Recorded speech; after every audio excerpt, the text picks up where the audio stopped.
cuando uno entra a un ensayo clínico, generalmente viene desde el ámbito de la salud y la fuente principal de la información es la que suministra uno y la que está en la historia clínica. Esto es Regulados por la Ciencia, del INVIMA.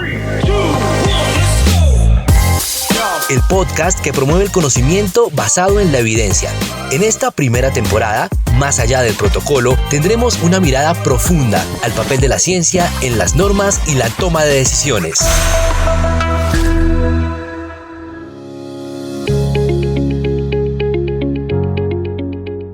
Hola, soy Ana Caona Martínez y estás escuchando el podcast del Grupo de Investigación Clínica del INVIMA, donde hablaremos de investigación e innovación a través del lente de los ensayos clínicos con medicamentos, vacunas y terapias avanzadas. Hoy exploraremos un tema fundamental en el campo de la investigación clínica, que es la protección de los datos de los participantes en los ensayos clínicos. Para ello, tenemos el honor de contar con la doctora Ana Patricia Pacheco. La doctora Ana Patricia es médica cirujana de la Universidad de Cartagena, especialista en psiquiatría de la Universidad de Antioquia, con maestría en bioética y bioderecho de la Universidad Pontificia Bolivariana. La doctora Ana Patricia tiene 25 años de experiencia clínica, fue investigadora en ensayos clínicos y actualmente es miembro del Comité de Ética de Investigación del Hospital Mental de Antioquia en calidad de vicepresidente y secretaria técnica, y representa en nombre del hospital a las instituciones de salud del Departamento de Antioquia en el Comité de Ética de la Facultad Nacional de Salud Pública. La doctora Pacheco nos acompañará para discutir cómo se asegura la confidencialidad y la integridad de la información personal de los participantes, las normativas y regulaciones que rigen esta área y las mejores prácticas que los investigadores deben seguir para garantizar la seguridad y privacidad de los datos. En un mundo cada vez más digitalizado, la protección de la información es crucial y en los ensayos clínicos es vital para mantener la confianza de los participantes y la validez de los estudios. Entonces, si eres investigador, un profesional de la salud o simplemente alguien interesado en el detrás de la escena de los ensayos clínicos y la protección de datos, este episodio es imperdible. Acompáñanos mientras la doctora Ana Patricia Pacheco nos brinda su valiosa perspectiva y conocimiento sobre este tema esencial. Doctora Ana Patricia, buenos días, bienvenida. Buenos días, muy agradecida por estar aquí y compartir un poco de ese tema que me apasiona en los ensayos clínicos. Y nosotros agradecidos con usted por aceptar nuestra invitación. Empecemos, doctora. Entonces, en este sentido, ¿qué medidas se toman para garantizar la confidencialidad de los datos de los pacientes? Bueno, yo creo que para llegar a esa pregunta, a responder esa pregunta, primero tenemos que tener un poquito como algunas nociones de lo que tiene que ver con datos personales y los datos que un participante, diríamos, con los que contribuye al desarrollo del ensayo clínico. Definitivamente un dato personal es un dato que lo identifica a uno. Y cuando uno entra a un ensayo clínico, generalmente viene desde el ámbito de la salud y la fuente principal de la información es la que suministra uno y la que está en la historia clínica. Esos datos personales tienen un carácter muy sensible porque habla de la intimidad, de la salud de uno y tiene una cantidad de aspectos que lo identifica. Entonces, ese es un concepto grande, lo que es dato personal. Entonces, cuando yo me vinculo a un ensayo clínico, la pregunta es ¿cómo se garantiza que mis datos personales, que mis datos de salud, porque puede ser un ensayo clínico de psiquiatría, de reumatología, en general todo lo que yo aporte, cómo me garantizo, cómo estoy tranquilo que esos datos se van a conservar y van a tener como todas las salvaguardas que tanto el investigador como un patrocinador puede garantizar? Hay una serie de los datos personales están enmarcados en una serie de normativas y de regulaciones a los que están obligados tanto las casas farmacéuticas como el grupo investigador. Entonces, cuando yo ingreso a un ensayo clínico, la vía con la cual yo estoy permitiendo y me están contando qué va a pasar con mis datos es a través del consentimiento informado. Entonces, en el consentimiento informado se incluye el paso a paso de cómo se van a conservar, a guardar todos esos datos. Entonces, generalmente los datos personales a nivel mundial se han establecido una serie de figuras que cuidan esa información y que son responsables por esa información. Cuando yo estoy suministrando los datos, entonces los datos personales iniciales son míos, por eso me llamo el titular. el titular de los datos. Las personas, cuando uno entra a un ensayo clínico, el investigador y el patrocinador se convierten en los responsables del manejo de mis datos. Ellos son los que definen qué es lo que van a hacer con mis datos. Y hay otra figura, que son una serie de órganos técnicos y de personas técnicas que son los que procesan los datos. Ellos se llaman los encargados del tratamiento de los datos. Se supone que a nivel internacional las casas farmacéuticas conocen, tienen unas políticas de privacidad y una política de manejo de sus datos personales, y cuando llegan a hacer una investigación a cualquier lugar, específicamente en Colombia, se tienen que acoger a la normativa de protección de datos del país.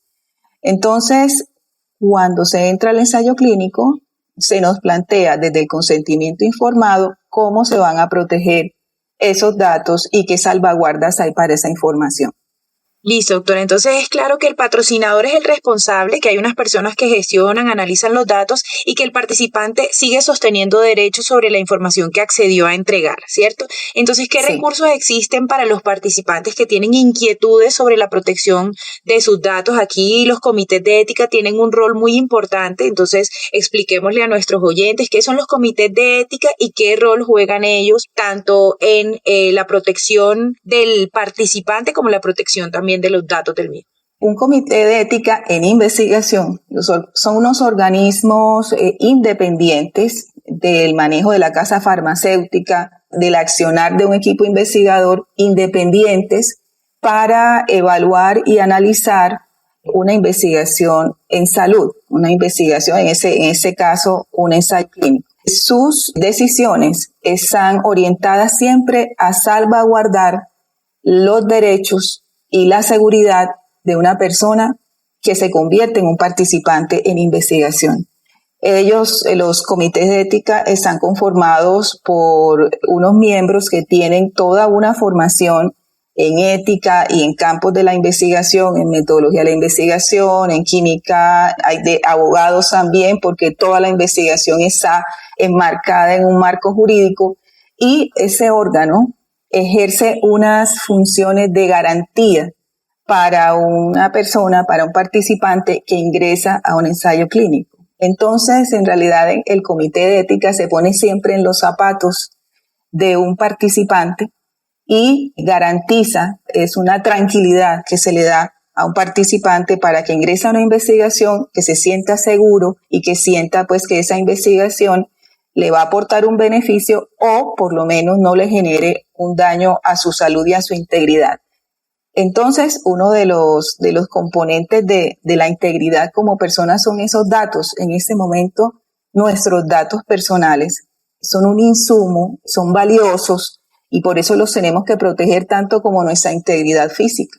Por eso los comités de ética estudian permanentemente todas esas normas que hay, tanto en investigación como en la protección de datos personales, para garantizar esa seguridad en los datos. A la hora que un participante entra a una investigación se convierte en un dato, y en general nosotros somos datos, todo el mundo actual. Y los participantes, los comités de ética, revisan el consentimiento informado, que es la manera en la cual jurídicamente yo le doy permiso a un patrocinador que utilice mis datos. Cuando yo doy ese permiso, el patrocinador, casa farmacéutica, me garantiza ciertas protecciones que hay a la luz de las normas colombianas y a las normas internacionales. Entonces el comité de ética se pone en los zapatos pues del participante, revisa el aviso de privacidad, las garantías de confidencialidad, y si ese consentimiento informado da toda la tranquilidad, se aprueba para su uso y para que un participante lo pueda firmar y que ese sea un documento válido. En ese aviso de privacidad que hay en los consentimientos informados tiene una estructura, tiene las rutas en las cuales se pueden hacer garantizar los derechos que uno tiene pues como usuario o como titular de unos datos personales. Mis derechos son a actualizar un dato, a eliminar un dato, a suprimir un dato, a limitar el uso de mis datos, porque entre otras cosas todos estos derechos de los datos personales vienen de la regulación del comercio.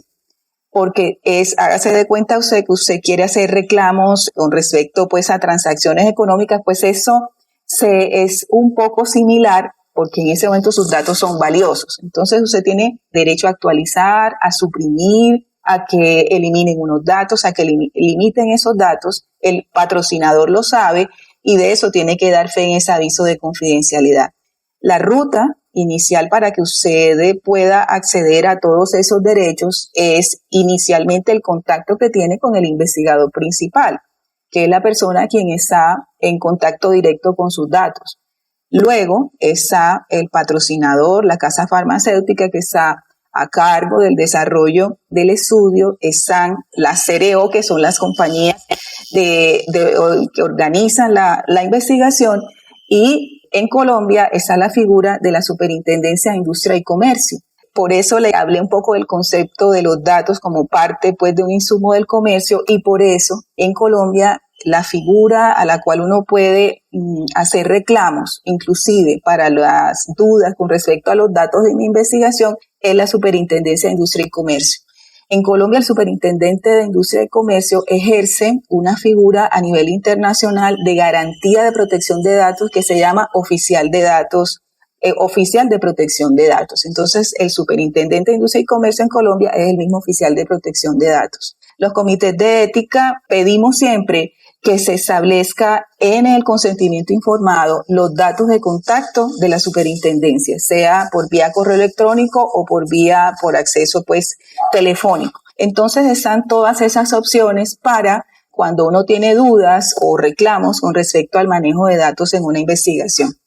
¿Y el participante podría acudir al comité de ética de pronto también en ese sentido? Claro. Eso. Claro.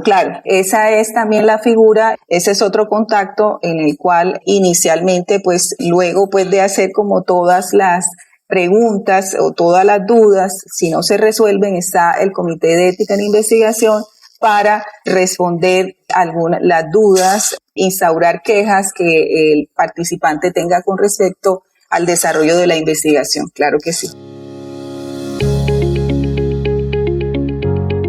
Bueno, entonces nos contaba usted que todo esto tiene un marco normativo. ¿Cuáles son las leyes y regulaciones que protegen los datos de los participantes en estudios clínicos, si es que hay alguna específica, o de lo contrario, a qué normas se acogen los responsables del desarrollo de estos estudios? Bueno, hablando un poco pues de toda la normativa, aunque bueno, no soy abogada, pues uno diríamos en todo el manejo pues de la protección de los datos, lógicamente que tiene que tener un conocimiento pues del respaldo jurídico que hay. Entonces siempre pues hay unas normas locales y unas normas, diríamos la normativa nacional, y hay normativa supranacional. En el término de muchos abogados está todo lo que tiene que ver con el derecho propiamente establecido y lo que está por fuera, lo que se llama el derecho blando. Si nos vamos pues a las normas nacionales, pues tendríamos que comenzar con la Constitución. La Constitución de Colombia tiene 2 artículos clave que derivan toda la norma de los datos personales. Está el artículo 15. El artículo 15 de la Constitución de Colombia habla de un derecho que tenemos a la intimidad personal y familiar, al buen nombre, y a que el Estado debe respetar y hacerlo respetar. Ese es mi derecho fundamental desde la Constitución colombiana, el artículo 15 sobre intimidad personal. Y está el artículo 20, que por un lado habla de la libertad de expresión, pero también habla de la libertad de informar y de ser informado. Entonces, estos 2 artículos se deriva una serie pues de normativa, y hay una ley en particular, que es una ley que también se deriva de todo lo que tiene que ver con el comercio, que es la ley de habeas data, que es la ley 1581 del 2012. Es una ley estatutaria, y esa ley tiene un decreto reglamentario que es el 1377 de 2013. Entonces, en esa ley lo particular es que se habla de datos personales, de datos sensibles. Se clasifican los datos de salud como datos sensibles. Los datos sensibles son los datos que dan una pista de quién soy yo y de mi intimidad, y por eso hay que protegerlos muy celosamente. Entonces, más o menos esa es como la normativa. Hay mucho más. Está lógicamente la ley de investigación como en Colombia, que es a través de la resolución 8430, y hay una norma técnica que ya conocemos, en realidad pues que es la norma de investigación para hacer bien las cosas, que es la 2378, en la cual hay unas pautas de cómo hacer, que es la norma de buena práctica clínica.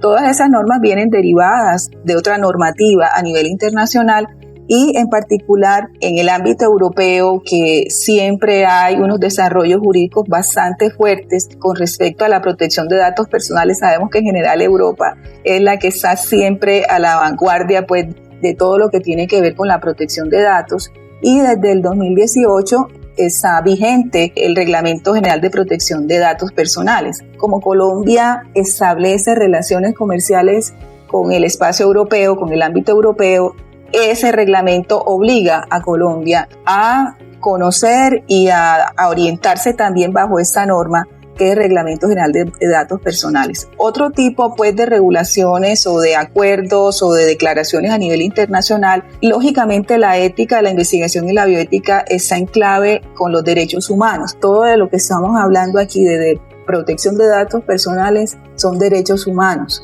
Esos derechos humanos se aplican a la investigación. Entonces, la Declaración de Derechos Humanos es fundamental. Hay una declaración de bioética y derechos humanos que tiene una parte en investigación, y a nivel mundial también hay unas pautas éticas para investigar, que se llaman las pautas éticas para investigación biomédica, que son las pautas SIOMS, donde también hay una serie de detalles sobre los datos personales, el manejo de consentimiento informado. Eso como por, diríamos, mencionar alguna de la normativa que tiene que ser de conocimiento del Comité de Ética, y lógicamente pues se exponen a los participantes para que sea también de su conocimiento. O sea, eso debe ser de conocimiento de todos los actores de investigación y que tienen que ser de cumplimiento. Sí, y los investigadores tienen un compromiso importante aquí, y de hecho, ante el Comité de Ética firman una declaración de autorregulación en el ejercicio de un ensayo clínico, la declaración de Helsinki, pero el manejo de los datos tiene como otras complejidades y debe afectar también como la cultura de las organizaciones, la cultura de las IPS donde se hacen esos estudios clínicos, sobre todo, por ejemplo, si son grandes IPS y que también tienen residentes, son hospitales que son universitarios. ¿Cómo se puede promover la cultura de la privacidad de datos entre los investigadores y los profesionales de la salud? Bueno, definitivamente la protección de datos personales es una actividad corresponsable. Todos somos responsables en el manejo de los datos personales, desde nosotros mismos hasta a la persona a la cual vía un consentimiento informado le permitimos acceder a nuestros datos personales para uso, pues los usos que dice el consentimiento informado. Esa es otra cosa. Los consentimientos informados no son un cheque en blanco y no deben ser un cheque en blanco para que el investigador o para que una casa farmacéutica explore absolutamente todo de mi persona y que uno no sepa qué va a hacer con ellos. Total. Entonces, para un participante es fundamental que el consentimiento informado diga explícitamente que mis datos personales van a ser para el ensayo clínico y cuánto tiempo se van a guardar, dónde se van a guardar, y que todo eso que esté consignado allí siempre salvaguarde mis derechos. Y una de las partes importantes, pues aquí, diríamos, hablando pues un poquito de las salvaguardas que hay y de cómo nos protegemos, es que los patrocinadores deben establecer unas maneras pues de la protección de mi dato a través de unas técnicas, que es la codificación. O sea, yo no puedo, Ana Patricia Pacheco, en Janssen, Estados Unidos, o en Otsuka, Japón, no me debo llamar Ana Patricia Pacheco porque expongo una cantidad de información sensible. Una manera pues de cubrir y de guardar mis datos y de que sean confiables y confidenciales es dándole un código a mi identificación. Con eso, yo no, mi dato personal principal, mi nombre y mi cédula no están en circulación a nivel mundial porque las casas farmacéuticas también están en el exterior. Entonces, esa es una manera pues de protegerse. Y volviendo un poquito a la pregunta sobre cómo podemos proteger y qué debemos hacer, es nuestra obligación inicial, como les digo, de verificar que hay un consentimiento, yo voy a ingresar, voy a leer mi consentimiento informado, voy a ver cuáles son mis garantías en la protección de datos, dónde están las personas donde yo puedo contactarme, y en el ámbito de la salud ya me pongo pues en el otro sitio de los médicos y del personal de salud. Eso es un reto muy grande, porque ahora la mayoría de los datos están en el mundo digital. Claro. Y en el mundo digital, como me enseñaron a mí en la formación que hice sobre datos personales, el mundo digital es una trampa para ratones. Uh-huh. No hay límites, ¿sí? Cada vez están, diríamos, generándose una serie pues de alertas sobre los derechos inclusive digitales que hay. En mi mundo digital yo también tengo que tener derechos. Y las historias clínicas, hay unas normativas que cubren tanto los datos personales, tienen unas normativas que también las acompañan. Una normativa que hay, eso de la protección de los datos de las historias clínicas.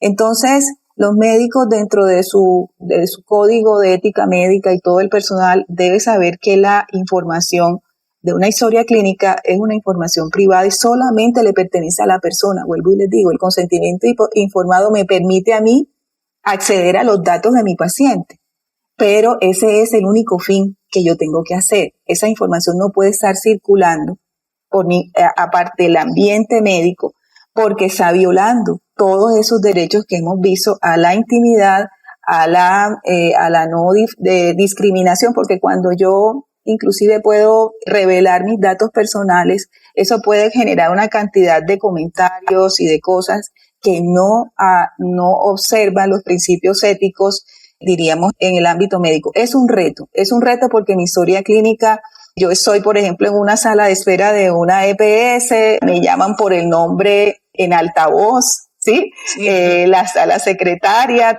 sala póliza, todo el mundo sabe, Sura o cualquier otras empresas pues de prestadoras de salud saben a qué consultorio voy. Entonces uno llegar a una EPS es una exposición personal, ¿sí? Es una exposición. Usted de pronto uno no se da cuenta, pero aunque uno no está pendiente del consentimiento informado, porque uno inclusive no lo lee y lo firma para que lo atiendan rápido, ahí debe estar todo lo que yo acabo de decir. Inclusive cuando eso no se puede, dicen que uno debe tener, la EPS o la IPS debe tener expuesta todos los derechos que uno tiene a su información y de esa manera garantizar un poco pues que lo que está pasando con uno y con los datos. Entonces, es corresponsable, es también pues que yo sepa que tengo unos derechos. Yo como titular de mis datos tengo unos derechos. Los puedo preguntar por el consentimiento informado. Los médicos deben acogerse a una normativa de historia clínica. En el equipo investigador, como ya dijiste, hay una declaración de principios que uno tiene que firmar, y que no es por firmarla solamente, sino que eso se refleje en mi actividad investigativa y que yo valore la entrega de los datos que está haciendo esa persona que yo tengo enfrente, porque es un bien preciado que tiene. Entonces, esa es, diríamos, en el equipo investigador. En el patrocinador, las empresas farmacéuticas deben tener unas políticas de privacidad y de seguridad de su información muy claras, y estos documentos son unos documentos muy robustos que deben contener una serie pues de parámetros.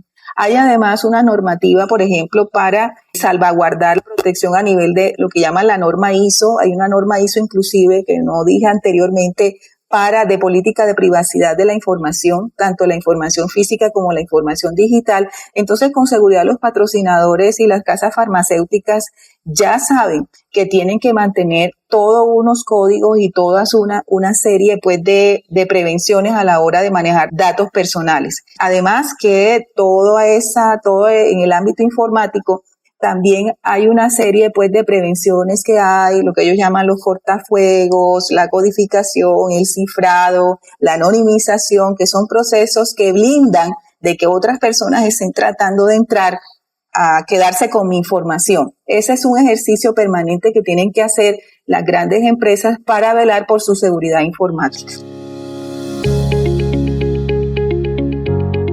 Sí es, y es muy importante capacitar al personal de la salud desde etapas muy tempranas de la formación en este tema tan importante. Bueno, doctora, nos tenemos que acoger a los formatos cortos de los podcasts. Creo que queda mucho por hablar, pero con este punto llegamos al final de nuestro episodio. Doctora Ana Patricia, muchas gracias por su perspectiva. Esperamos tenerla de invitada en una ocasión futura. Creo que el tema de codificación, todo eso sería muy interesante abordarlo en otro episodio. Y pues muchas gracias a nuestros oyentes. Continúen escuchando todos los episodios de esta primera temporada en su podcast de investigación clínica del INVIMA. Doctora Ana Pacheco, muchas gracias de nuevo. No, a ustedes. Estoy encantada de estar aquí hablando sobre eso. Bueno, feliz día para todos. Hasta luego. Te esperamos en Regulados por la Ciencia, porque detrás de cada norma hay evidencia, ética y ciencia.